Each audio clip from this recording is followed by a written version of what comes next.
പിന്നീടൊരു സന്ദർഭത്തിൽ നമ്മൾ അനുഭവിക്കേണ്ടി വരും. അത് നിവൃത്തിയില്ലാത്തതാണ്. അപ്പോൾ പിന്നെ കർമ്മങ്ങൾക്കെല്ലാം പ്രതികർമ്മമുണ്ടെങ്കിൽ നാം കഴിയുന്നതും ആരെയും വേദനിപ്പിക്കാതിരിക്കണം. ഇതാണ് ഭാരതീയ സംസ്കാരം എന്ന് പറയുന്നത്. അദ്വേഷ്ട സർവഭൂതാനം മൈത്രകരുണയേവ ച നിർമ്മമോ നിരഹങ്കാര സമദുഃഖ സമക്ഷമി. അങ്ങനെ അദ്വേഷ്ട സർവഭൂതാനാം, കഴിയുന്നതും ഒരാളോടും വേദനിപ്പിക്കാത്ത പ്രവൃത്തികൾ. ഇനി വേദനിപ്പിച്ചു എന്ന് വിചാരിക്കുക, ഉടനെ തന്നെ നമ്മൾ എന്ത് പറഞ്ഞോളണം? ഒരു മാപ്പ് പറയണം. അതിനാണല്ലോ പ്രായച്ചിത്തം എന്നൊക്കെ പറയുന്നത്. അങ്ങനെ പറഞ്ഞുകൊണ്ട് നമ്മുടെ മനസ്സിനെ ആ വേദനയിൽ നിന്നും മുക്തമാക്കിക്കൊള്ളണം. എന്നിട്ട് പറഞ്ഞു, അമ്മേ അതിനെന്ത് വേണം, എങ്ങനെ മറ്റുള്ളവരോട് നമ്മൾ പെരുമാറണം പറയണം വളരെ മനോഹരമായി. അധമാം സർവേഷു ഭൂതേഷു ഭൂതാത്മാനം കൃതാലയം അർഹയേ ദാനമാനാഭ്യം മൈത്ര്യ അഭിന്നേന ചക്ഷുഷാം. അധമാം സർവേഷു ഭൂതേഷു, അതുകൊണ്ട് അമ്മേ സർവഭൂതേഷു ഭൂതാത്മാനം, സർവഭൂതങ്ങളിലും ആത്മാവായിരിക്കുന്നത് ഞാൻ തന്നെയാണെന്ന് ഉറപ്പിച്ചുകൊണ്ട് അർഹയേത് ദാനമാനാഭ്യം അഭിന്നേന ചക്ഷുഷ, ഒരാളെയും നമ്മൾ നിന്ദിക്കുകയും ചെയ്യരുത്, ഒരാളെയും നമ്മളെക്കാളും താഴ്ത്തുകയും ചെയ്യരുത്. ആദരവോടെ കൊടുക്കും, ബഹുമാനത്തോടെ കൊടുക്കും. ജോലിക്കാരനാണെങ്കിലും ആദരവോടെ കൊടുക്കും. ഒരുപക്ഷെ നിങ്ങൾ ഇരിക്കുന്നിടത്ത് കയറ്റി ഇരുത്തിന്ന് വരില്ല. ഒരു MD ആയിരിക്കുന്ന ഒരാൾക്ക്, ഒരു ചെയർമാനായിട്ട് ഇരിക്കുന്ന ഒരാൾക്ക് ഒരു ക്ലർക്കിനെ പിടിച്ചിട്ട് തൻ്റെ സീറ്റിൽ ഇരുത്തിക്കൊണ്ട് ഭക്ഷണം കൊടുക്കാൻ സാധിച്ചു എന്ന് വരില്ല. പക്ഷെ എന്നാലും വാക്കുകളിലും പ്രവൃത്തിയിലും എന്താവാം? ആദരവാവാലോ. വേദനിപ്പിച്ചുകൊണ്ട് കൊടുക്കേണ്ട ആവശ്യമില്ലല്ലോ. ഉണ്ടോ? അപ്പം നമ്മുടെ എല്ലാ പ്രവൃത്തിയിലും നമുക്ക് എല്ലാവരും ഒരുപോലെയാക്കാൻ പറ്റില്ല. പറ്റുമോ? ഒരു പ്രൈം മിനിസ്റ്റർ ഇരിക്കുന്ന സ്ഥലത്ത് ഒരു ക്ലർക്കിനെ പിടിച്ചിരുത്താൻ പറ്റുമോ? ഒരു പ്രസിഡന്റ് ഇരിക്കുന്ന സ്ഥലത്ത് പറ്റുമോ? ഇപ്പം നമ്മൾ ക്ഷേത്രങ്ങളിലൊക്കെ ചില പൂജാരിമാർക്ക് ഇത്ര ശുദ്ധി വേണം, ആ സ്ഥലത്ത് പോയിട്ട് വേറൊരാളെ ഇരിക്കാൻ പാടില്ല. പക്ഷേ കൊടുക്കുന്നത് എങ്ങനെ കൊടുക്കാം? ആദരവോടെ കൊടുക്കണം, ബഹുമാനത്തോടെ കൊടുക്കണം. കാരണം കൊടുക്കുന്നത് മറ്റൊരാൾക്കുമല്ല, ആർക്ക് തന്നെയാണ്? ഭഗവാനാണ്. അതുകൊണ്ടാണ് ഭഗവാൻ പറയുന്നത് അർഹയേത്. ഭാരതീയ സംസ്കാരം ഇങ്ങനെയാണ്. അതുകൊണ്ട് നോക്കൂ, നമ്മുടെ ഹിന്ദു സംസ്കാരം ഇടതുകൈ കൊണ്ട് കൊടുക്കാൻ സമ്മതിക്കില്ല. വലതുകൈ കൊണ്ട് കൊടുക്കാൻ സമ്മതിക്കുന്നത് ആദരവിൻ്റെ പ്രതീകമാണ്, അല്ലേ? എന്ത് വാങ്ങിക്കുന്നു നമ്മൾ വലത് കൈയിലല്ലേ? എന്തിനാണ് അങ്ങനെ വാങ്ങിക്കുന്നത്? ആദരവ് കൊണ്ടാണത്. അപ്പം എന്ത് ചെയ്യുമ്പോഴും എന്ത് കൊടുക്കുമ്പോഴും ചിലരും ആദരവ് കൊണ്ട് തന്നെയാണ് കൊടുക്കാറ്. ആ പ്രവൃത്തിയല്ല ഞാൻ ഉദ്ദേശിക്കുന്നത്. അപ്പം അങ്ങനെ നമ്മുടെ സ്വഭാവത്തിൽ മാറ്റം വരുത്തിക്കൊള്ളണം. എന്നിട്ട് പറഞ്ഞു, എന്തിനാണത്? ജീവാശ്രേഷ്ഠാഹ്യ ജീവാനം തതപ്രാണമൃതശുഭേ തതസ്സചിത്താ പ്രവരാം തതശ്ചേന്ദ്രിയവൃത്തയ. ജീവാശ്രേഷ്ഠ അജീവാനം, ജീവനില്ലാത്ത വസ്തുക്കളേക്കാൾ ജീവനുള്ളത് ശ്രേഷ്ഠമാണ്. അതിലും ശ്രേഷ്ഠമാണ് മനുഷ്യരാകുന്ന. മനുഷ്യരെ എടുത്തു പറയാൻ കാരണം ഇവിടെ മറ്റുള്ളവർ മോശമാണെന്നല്ല, കാരണം നമ്മൾ കൂടുതൽ ഇടപഴകുന്നത് ആരോടാണ്? മനുഷ്യരോടാണ്. എന്നിട്ട് പറഞ്ഞു വളരെ മനോഹരമായി ഇവിടെ അവതരിപ്പിക്കുകയാണ്. ഈ ജാതിയെക്കുറിച്ചൊക്കെ അന്നും ഉണ്ടായിരിക്കാം, കപിലൻ്റെ കാലഘട്ടത്തിലും ഉണ്ടായിരിക്കാം ഈ വർണ്ണവ്യത്യാസം. അതുകൊണ്ട് ഇവിടെ 31-32 ശ്ലോകങ്ങൾ വളരെ ശ്രദ്ധിക്കൂ നിങ്ങൾ. തതോ വർണ്ണാസ് ചത്വാരം തേഷാം ബ്രാഹ്മണ ഉത്തമാം ബ്രാഹ്മണേഷ വിവേദജ്ഞോ ഹി അർത്ഥജ്ഞോഭ്യധികസ്തതാം അർത്ഥജ്ഞാൽ സംശയശ്ചേത്താ തദാ ശ്രേയാൻ സ്വകർമ്മകൾ മുക്തസംഗസ്തദോ ഭൂയാൻ അദോഗ്ധാധർമ്മമാത്മനാം. വർണ്ണാശ്ച ചത്വാര, 4 വർണ്ണങ്ങളുണ്ട്. ചത്വാര 4 എണ്ണം. ഏതൊക്കെയാണത്രേ? ബ്രാഹ്മണ, ക്ഷത്രിയ, വൈശ്യശൂദ്രന്മാർ. അതിൽ തേഷാം, അവരിൽ ബ്രാഹ്മണ ഉത്തമ. ഇതൊക്കെ മനസ്സിലാക്കാൻ പ്രയാസമില്ല. ശ്രേഷ്ഠന്മാരാരാണ്? ബ്രാഹ്മണരാണ്. ഇനി ബ്രാഹ്മണേഷു അഭി, ബ്രാഹ്മണരിലും ആരാണത്രേ ശ്രേഷ്ഠന്മാർ? വേദജ്ഞ. ആരാണ്? വേദം മനസ്സിലാക്കിയവരാണ്. ഇനി അവിടെ നിൽക്കുന്നില്ല. വേദജ്ഞോഭി, വേദജ്ഞരിലും അർത്ഥജ്ഞ. ആരാണ്? ആ വേദത്തിൻ്റെ അർത്ഥമറിയുന്നവരാണ് ശ്രേഷ്ഠന്മാർ. ഇപ്പം ബ്രാഹ്മണനേക്കാൾ ശ്രേഷ്ഠനാണ് വേദമറിയുന്നവൻ, വേദമറിയുന്നവനേക്കാൾ ശ്രേഷ്ഠമാണ് അർത്ഥമറിയുന്നവൻ. ഇനി അർത്ഥജ്ഞാൽ അവിടെ നിൽക്കുന്നില്ല. അർത്ഥമറിയുന്നവനേക്കാൾ ശ്രേഷ്ഠനാണ് സംശയശ്ചേത്ത, തൻ്റെയും മറ്റുള്ളവരുടെയും സംശയങ്ങളെ പരിപൂർണമായി ഛേദിക്കാൻ സാധിക്കുന്നവൻ, ഇല്ലാതെയാക്കാൻ സാധിക്കുന്നവൻ അവരെക്കാളൊക്കെ ശ്രേഷ്ഠമാണ്. ഇനി അവരെക്കാളും ശ്രേഷ്ഠമാണ് ശ്രേയാൻ, സ്വകർമ്മകൃത്. തൻ്റെ മനസ്സിനെ ഭഗവാനിലേക്ക് തിരിച്ചുകൊണ്ട് കർമ്മം ചെയ്യുന്ന, മനസ്സിനെ സമബുദ്ധിയിലേക്ക് ഉയർത്താൻ ശ്രമിക്കുന്നവർ അതിനേക്കാൾ ശ്രേഷ്ഠമാണ്. അപ്പോൾ ബ്രാഹ്മണനേക്കാൾ ശ്രേഷ്ഠനാണ് വേദജ്ഞൻ, വേദജ്ഞനേക്കാൾ ശ്രേഷ്ഠമാണ് അർത്ഥജ്ഞനേക്കാൾ ശ്രേഷ്ഠമാണ് സംശയത്തെ മാറ്റിക്കൊടുക്കാൻ സാധിക്കുന്നവൻ, അതിനേക്കാൾ ശ്രേഷ്ഠമാണ് തൻ്റെ കർമ്മങ്ങളെ ഭഗവാനിലേക്ക് തിരിച്ചുകൊണ്ട് തൻ്റെ മനസ്സിനെ സമബുദ്ധിയിലേക്ക് ഉയർത്താൻ, ശ്രേയസ്സിലേക്ക് ഉയർത്താൻ സാധിക്കുന്നവർ ഏറ്റവും ശ്രേഷ്ഠന്മാരാണ്. അപ്പോൾ നോക്കൂ, ഭഗവാൻ നമ്മളിലൊക്കെ ഒരു ശ്രേഷ്ഠത കാണുന്നില്ലേ? ഉണ്ടോ ഇല്ലയോ? നമ്മൾ ആരെങ്കിലും മോശമാണോ? അപ്പോൾ എപ്പോഴാണ് നമ്മൾ ശ്രേഷ്ഠന്മാരായിത്തീരുക? നമ്മൾ ക്രമേണ നമ്മുടെ മനസ്സിനെ ഉയർത്തണം. അപ്പോഴേ നമ്മൾ ശ്രേഷ്ഠന്മാരാവുള്ളൂ. അപ്പം കുലവും ജാതി നീതി ഇതൊന്നും നോക്കിയിരിക്കരുത്. അതാണ് നമ്മുടെ ഭാരതീയ സംസ്കാരം. ഒരു ശബരിയെ ഉയർത്തിയ സംസ്കാരമാണ് ഭാരതീയ സംസ്കാരം, അല്ലേ? കാട്ടുകള്ളനായ രത്നാകരനെ ഉയർത്തിയ സംസ്കാരമാണ്. വേദവ്യാസ മഹർഷി ബ്രാഹ്മണനല്ല, ആണോ? അദ്ദേഹം ജനിച്ചിരിക്കുന്നത് ഒരു മുക്കുവൻ്റെ മകളുടെ ഗർഭത്തിലാണ് വന്നിരിക്കുന്നത്, അല്ലേ? അങ്ങനെ നോക്കും നമ്മൾ. അപ്പം നമ്മുടെ പൂർവികന്മാരുണ്ടല്ലോ, ജാതിയിലല്ല ഇമ്പോർട്ടൻസ് കൊടുത്തിരിക്കുന്നത്, ഓരോരുത്തരുടെയും മനസ്സിൻ്റെ ഉയർച്ചയിലാണ് കൊടുത്തിരിക്കുന്നത്. അത്ര ശ്രേഷ്ഠമായൊരു സംസ്കാരം നമുക്ക് കൈവരിക്കാൻ സാധിക്കും. അതുകൊണ്ട് അമ്മയ്ക്കൊരു സാധന പറഞ്ഞു കൊടുക്കുകയാണ്. ഇതും വളരെ പ്രധാനമാണ്. 34-ാമത്തെ ശ്ലോകം നമ്മളിത് അഭ്യസിക്കണം. രാവിലെ എണീറ്റ ഉടനെ തന്നെ ഇത് അഭ്യസിച്ചാൽ വളരെ നല്ലതാണ്.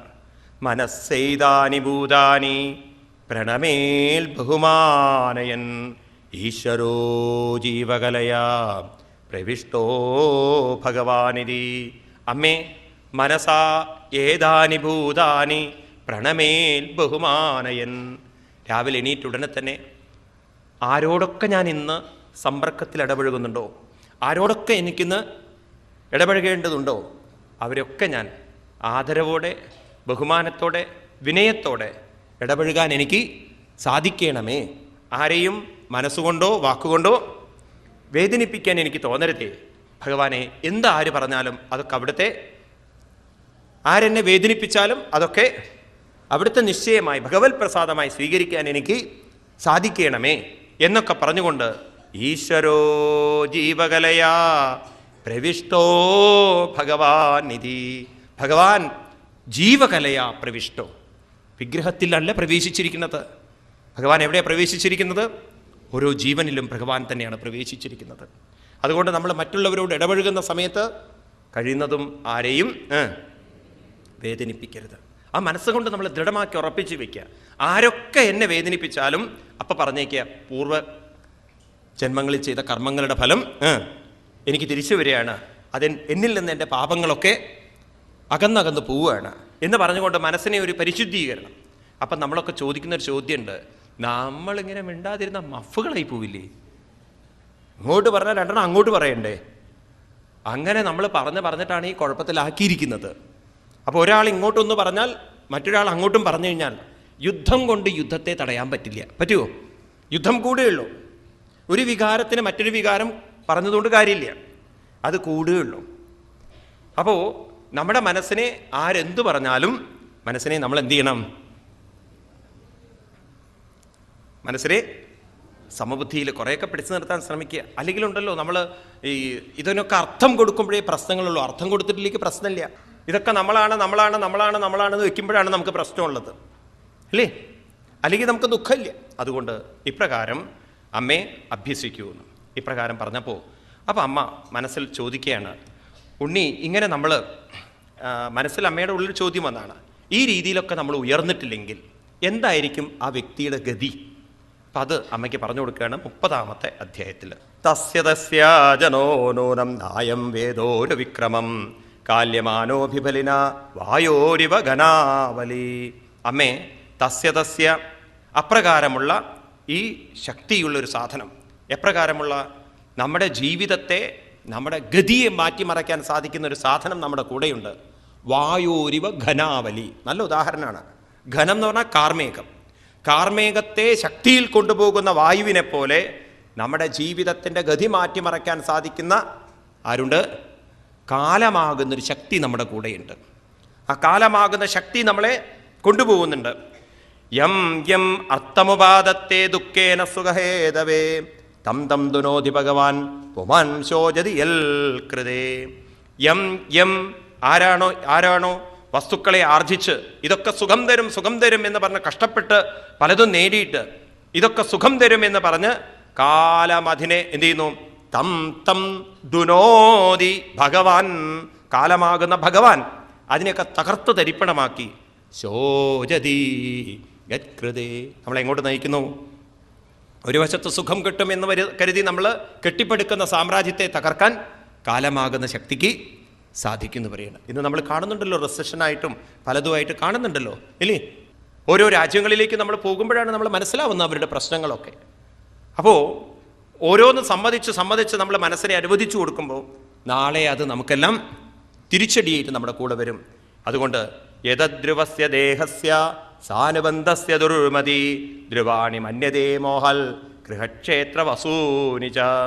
അമ്മേ, ആരാണോ യതദ്രുവസ്യ സാനുബന്ധസ്യ ദുർമതി, അവിവേകമുള്ള മനുഷ്യൻ ഈ ദേഹം തന്നെയാണ് സർവസ്വം സുഖം തരുന്നത് എന്ന് കരുതി മന്യതേ മോഹൽ ഗൃഹക്ഷേത്ര വസൂനിജ, തൻ്റെ വീടിനോടും മറ്റും, വീട്, കുട്ടികള്, മക്കള്, ഇതിലൊക്കെ മനസ്സ് വെച്ചിട്ട് ചന്ദ്രുവൈഭവയേതസ്മിൻ യാം യോനി മനുവ്രജേ തസ്യാം സലഭതേ നിർവൃതിം ന വിരജ്യതേ. അപ്രകാരം ഇത് തന്നെയാണ് സുഖം എന്ന് കരുതി അതിലൊക്കെ കൂടുതൽ ഒട്ടലുണ്ടാക്കി അപ്രകാരം തൻ്റെ ജീവിതത്തെ കൊണ്ടു നടക്കുമ്പം അവൻ്റെ മനസ്സ് അതിൽ തന്നെ സുഖം കണ്ടെത്തി അതിനപ്പുറം ഒരു സുഖമില്ല എന്നവന് തോന്നുന്നു. ഏതുപോലെയാണത്രേ ഈ പട്ടിയുടെ ഒരു കഥ പറഞ്ഞു കേട്ടിട്ടുണ്ട്. ശങ്കരാചാര്യസ്വാമികളാണ് തോന്നുന്നത് പറയുന്നത്. അതായത് അലഞ്ഞു തിരിയുന്ന നടക്കുന്നൊരു പട്ടിക്ക് ഒരു എല്ലിൻ കഷ്ണം കിട്ടിയത്രേ. ആ എല്ലിൻ കഷ്ണം കിട്ടിയിട്ട് ആ പട്ടി ആ എല്ലിൻ കഷ്ണത്തെ വായിലിട്ട് കടിക്കുന്ന സമയത്ത് ആ പട്ടിയുടെ വായിൽ എവിടെയോ അത് കൊണ്ട് അതിൽ നിന്നും രക്തം വന്നു എന്നാണ്. ആ രക്തത്തെ ആസ്വദിക്കുന്ന സമയത്ത് പട്ടിക്ക് തോന്നുകയാണ് ഈ രക്തം തൻ്റേതല്ല, എല്ലിൽ നിന്നാണെന്ന്. എന്നിട്ട് തൻ്റെ തന്നെ രക്തം എല്ലിൽ നിന്ന് വന്ന രക്തമാണെന്ന് കരുതി ആസ്വദിക്കുന്ന ആ മൃഗത്തെ പോലെയാണ് നമ്മളും ഇതിന്നൊക്കെ സുഖം അനുഭവിക്കുന്നത് പറയാനും. നമ്മുടെ ഉള്ളിൽ തന്നെയുള്ള സുഖമാണ്, നമ്മൾ അറിയുന്നില്ല. നമുക്ക് തോന്നുന്നു ഇത് ഭാര്യയിൽ നിന്നും മക്കളിൽ നിന്നൊക്കെയാണ് കിട്ടുന്നത്. അതുകൊണ്ടോ നരകസ്തോപിദേഹം വൈ നപ്പുമാൻ തെക്തുമിച്ഛതി നാരക്യം നിർവദോ സത്യം ദേവമായ വിമോഹിതാം. ദേഹം നപുമാൻ തെക്തും, നരകത്തിൽ തന്നെയാണെങ്കിൽ പോലും, നരകസ്തോപി ആണെങ്കിലും ഈ ശരീരം ഞാൻ വിടില്ലേ, കാരണം ഇതല്ലേ എനിക്ക് സുഖം തരുന്നത്, അതുകൊണ്ട് ഇത് തന്നെയാണ് എനിക്ക് ജീവിതം എന്ന് പറഞ്ഞ് ദേവമായ വിമോഹിത, ദേവമായയിൽ വിമോഹിതനായിരിക്കുന്നു. പ്രായം കൂടുന്തോറും ശരീരത്തോടുള്ള ഒട്ടൽ കുറയ്ക്കാനല്ല ശ്രമിക്കുന്നത് ചിലര്, കൂട്ടാനാണ്. ഇത് തന്നെ സുഖം. അംഗം കലിതം ഫലിതം തുണ്ടം ദശനവിഹീനം ജാതം തുണ്ടം വൃദ്ധോ യാതി ഗൃഹീത്വാ ദണ്ഡം തദഭിനമുഞ്ജതിയാശാപിണ്ഡം ഭജ ഗോവിന്ദം ഗോവിന്ദം ഭജ മൂഢമതേ. എത്ര വയസ്സായാലും മോഹങ്ങൾ തീരില്ല. അപ്രകാരം ആത്മജായ സുധാകാര പശു ദ്രവിണബന്ധുഷു നിരൂഢമൂലഹൃദയ ആത്മാനം ബഹുമന്യതേ.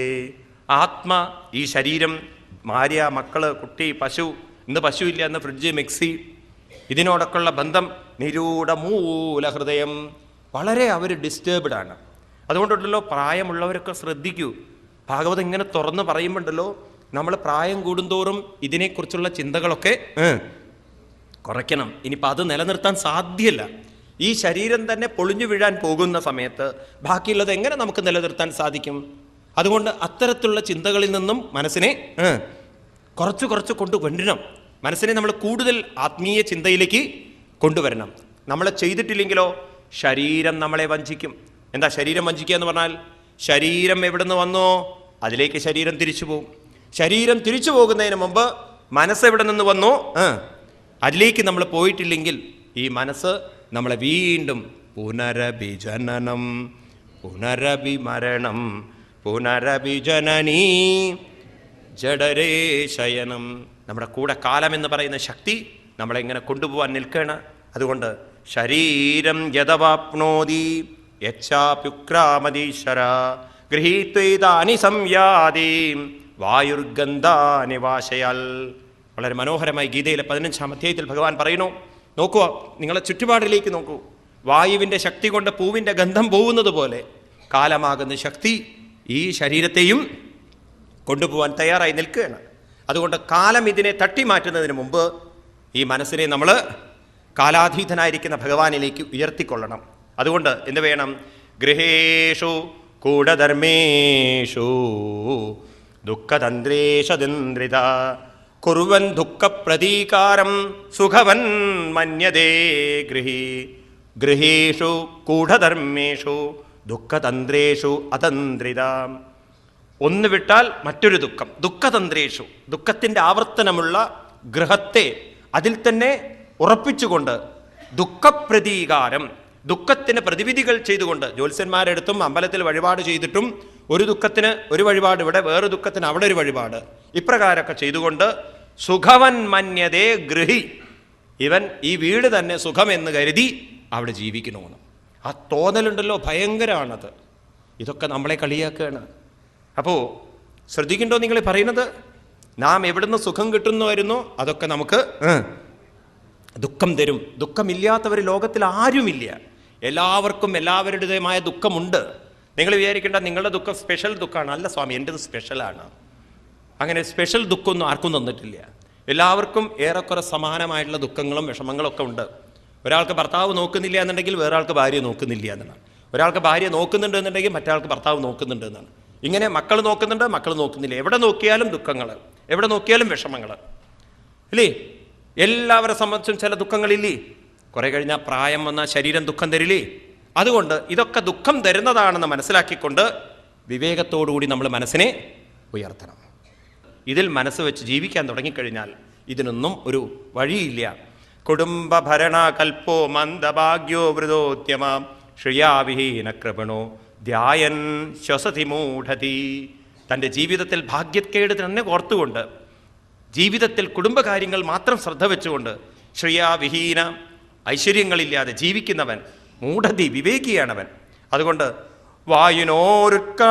ഉൽക്രമതോത്താര കൃപ കഫസന്തോ സമൃദ്ധനാടിക കാസശ്വാസകഥായാസ കണ്ടേ ഗുരുഗുരായതേ. കാലം പോകുന്നതിനനുസരിച്ച് എന്തുണ്ടാവുമെന്നറിയോ? ഈ ശ്വാസനാളം മുഴുവൻ കഫം നിറയും. ഇതങ്ങോട്ട് കഫം നിറഞ്ഞുകൊണ്ട് പിന്നീട് ഈ പ്രാണന് പുറത്തേക്ക് പോകാൻ പറ്റില്ല. കഫം നിറഞ്ഞുകൊണ്ട് ശ്വാസകൃതായാസ, ചുമച്ചുകൊണ്ടും ശ്വാസം മുട്ടൽ അനുഭവപ്പെട്ടുകൊണ്ടും കുരക്കുരായതേ. കപിലൻ പറയാണ് ഖോ ഖോ ഖോ എന്ന് പറഞ്ഞുകൊണ്ടിരിക്കുന്നത്. കുരക്കുര എന്ന് പറഞ്ഞാൽ ചുമച്ചുകൊണ്ടിരിക്കുന്ന അയാൾ. അപ്രകാരം ഏവം കുടുംബഭരണേ വ്യാപൃതാത്മാജിതേന്ദ്രിയ മ്രിയതേ രുദതാം സ്വാനം ഒരു വേദനയാസ്തതി. ഇപ്രകാരം കുടുംബഭരണത്തിൽ മാത്രം മനസ്സ് വെച്ച് തൻ്റെ ജീവിതം മുഴുവൻ അതിൽ നിമഗ്നമാക്കി രുദതാം മ്രിയതേ, കരഞ്ഞുകൊണ്ട്, വേദനിച്ചുകൊണ്ട്, തളർന്നുകൊണ്ട്, പരവശനായിക്കൊണ്ട് മരിച്ചു പോകുന്നു. അങ്ങനെയുള്ള വ്യക്തികൾ എങ്ങോട്ട് പോകും? അവർ പാപീയമായിട്ടുള്ള നരകങ്ങളിലേക്കൊക്കെ പോകണം. അതുകൊണ്ട് അവരുടെ ജീവിതഗതി അങ്ങനെയാണ്. അത്രൈവ നരകസ്വർഗ ഇതി മാത പ്രജക്ഷതേ യാ യാതനാ വൈ നാരക്യാപ്യുപലക്ഷിത. ഭഗവാൻ വളരെ വ്യക്തമായിട്ടാണ് 29ാമത്തെ ശ്ലോകത്തിൽ പറയുന്നത്. വളരെ ശ്രദ്ധിക്കണേ. ആര് നരകത്തിൽ പോകുന്നു ചോദിച്ചു കഴിഞ്ഞാൽ അത്രയേവ നരകസ്വർഗ, ഇവിടെ തന്നെയാണ് നരകവും, ഇവിടെ തന്നെ നരകവും സ്വർഗവും.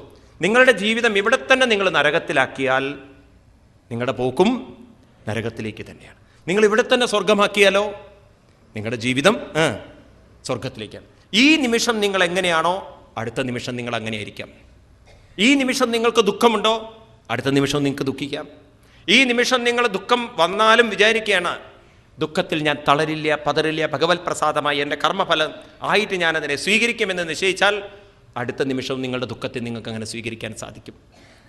അപ്പോൾ നമ്മൾ വിവേകം കൊണ്ട് ജീവിച്ചാൽ ഇതൊന്നും നമ്മളെ ബാധിക്കില്ല. നാം അവിവേകം കൊണ്ട് ജീവിച്ചാൽ ഇത് നമ്മളെ സ്വാധീനിക്കും. അങ്ങനെ സ്വാധീനിച്ചാൽ ഈ നിമിഷം എങ്ങനെയോ അടുത്ത നിമിഷവും അങ്ങനെയാണ് നമ്മുടെ ജീവിതം നിശ്ചയിക്കുന്നത്. ഈ നിമിഷം നിങ്ങൾ നരകമാക്കിയാൽ അടുത്ത നിമിഷവും നിങ്ങൾക്ക് നരകം തന്നെ. ഈ നിമിഷം നിങ്ങൾ സ്വർഗമാക്കിയാൽ അടുത്ത നിമിഷവും സ്വർഗം തന്നെ. അതുകൊണ്ട് അമ്മേ, ഇപ്രകാരമൊക്കെയാണ് ജീവൻ്റെ ഗതി എന്ന് പറഞ്ഞപ്പോൾ ഭഗവാൻ അമ്മ ഭഗവാനോട് ചോദിക്കുകയാണ്, എങ്കിൽ ജീവൻ്റെ ഇങ്ങോട്ടുള്ള യാത്ര, തിരിച്ചുള്ള യാത്ര എങ്ങനെയാണെന്ന്. ഇപ്പം ഇവിടെയൊക്കെ നമുക്കൊരു കാര്യം മനസ്സിലാക്കാം, ശ്രദ്ധിക്കണേ. ഒരാൾ മരിച്ചു കഴിഞ്ഞാൽ ശ്രാദ്ധകർമ്മങ്ങൾ, കപില ഭഗവാൻ എവിടെയും ഇത്തരത്തിലുള്ള കാര്യങ്ങൾ